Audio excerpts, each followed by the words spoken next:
Hi, I'm Lizzie Blake, and in the summer of 2013 I recorded stories about the heritage and histories of Nigel Hawker. For more than 50 years, Nigel has been involved with the West Bay fishing community, and he has seen many changes over this time. Nigel now goes on to talk about the dangers that fishermen can face, and some of the lives that have been lost on the job. He tells us of how fishing is the occupation with higher fatalities than any other, and some of the tragedies that have happened around our part of the coast alone. Over 50 years ago, when you first started, how dangerous was it to go fishing? There was a lot of danger then, same as a lot of the old methods and types of things. There was a lot of fishermen lost. I think there's a few famous ones up on the east coast where the fleet went out, 20, 30 boats and none came back. And it was the same here, 25, 26. A trawler went out of Weymouth and the weather came on and he couldn't get back round Portland Bill. He tried to come in here, sunk more or less where that digger arm is, and the people on the quay here could see it, couldn't help, and they lost. And I think there was 5 of them drowned on that, just there. So that'll just show you how dangerous it is. I've come up the beach here in bad weather, and in the boat with my father and grandfather, and the boat's turned over. And you've been in the water, and they catch you up with a scruff of your neck and say, go and dry out, And it was like that. There was no guarantee when you went out that you'd come back. It's still known to this day, and it is, believe me, the most dangerous occupation. It's still got that. There's more people killed and injured in fishing for the numbers doing it, still to this day, than there is in any other occupation, even mining. There are still more people killed in it, even with all the latest devices. How do you kind of cope with that? Do you cope with it?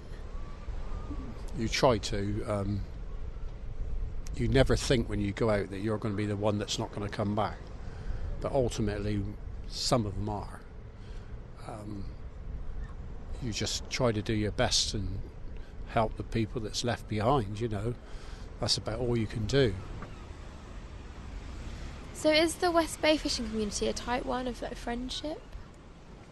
Not so much in these modern days as it was back in the old days.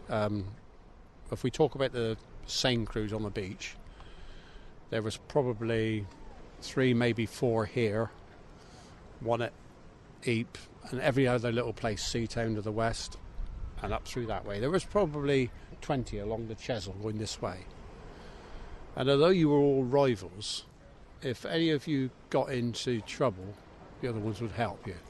If you ripped the net up, you couldn't go fishing the next day, the other ones would loan you a net. But also, everybody knew everybody, and you all fished together. We used to have spotters on the cliff, spotting where the mackerel were coming along upon this one up here. And this one, come from Bertie, his name was Bertie Williams, and he used to wear a trilby hat. And he said, if I take my hat off and wave it, that's the mackerel coming along, see?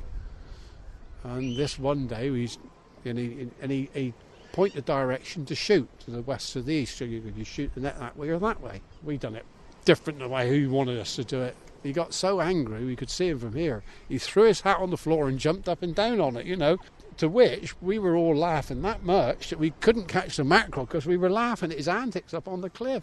And the other crew actually caught the mackerel he wasn't signalled into, which was quite... And you had things like that happen, and you discuss it afterwards, because in the main, like, say there'd be 3 crews of you, or maybe 4 crews or more. You'd all end up in the same pub. When my father died, he was cremated. We scattered his ashes in the harbour there, where he was actually died poaching salmon. There you are, my father. He was poaching salmon. When his ashes were scattered, it was off of my boat. On the rails going across the top of the hatches were the harbour master and several other people, and they decided to set a flare off. I had on the boat with me what we call the sky pilot. You know what the sky pilot is? That's the vicar. We had the sky pilot on the boat, and my 2 oldest sons. And as they set the flares off, it was quite amazing. One of the flares went up, done a 90-degree turn, and buried itself in the thatch. And the thatch caught fire. They had to have the fire brigade down. The vicar, this is true, he was on the ship with my father during the Second World War. And the vicar said, your father never did like that pub. And the pub was burning down as we was home. Quite a funny happening, and it's quite a well-known thing. If you ask about, people will tell you. But this vicar, he said to me, your father never did like that pub.